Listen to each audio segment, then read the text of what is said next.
Juan 8:31 hanggang 36. Pagkatapos ay sinabi ni Jesus sa mga Hudyong sumasampalataya sa Kanya, "Kung kayo'y mananatili sa aking salita, tunay ngang kayo'y mga alagad ko, at inyong malalaman ang katotohanan, at ang katotohanan ang magpapalaya sa inyo." Sumagot sila sa Kanya, "Kami mula sa binhi ni Abraham at kailanmay hindi pa naging alipin ng sinuman. Bakit mo sinasabing kayo'y magiging malaya?"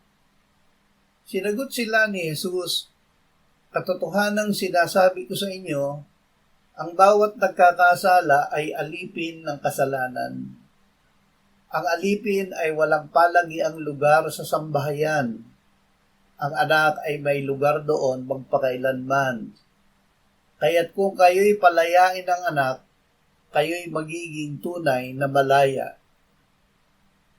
Pinalaya ng katotohanan. Ang Panginoong Hesus ang salita ng Diyos.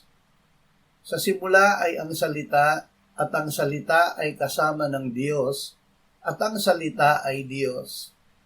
At naging tao ang salita, at tumahang kasama namin, at nakita namin ang kanyang kaluwalhatian, kaluwalhatiang gaya ng sa tanging anak ng Ama, puspos ng biyaya at katotohanan. Sinabi ng Panginoong Hesus, "Ako ang daan at ang katotohanan at ang buhay. Sino man ay hindi makakarating sa Ama kundi sa pamamagitan ko.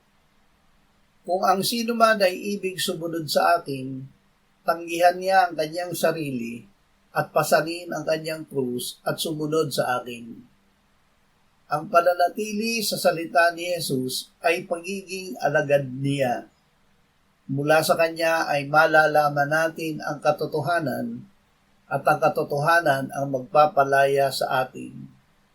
Si Jesus mismo ang katotohanan. Bukas sa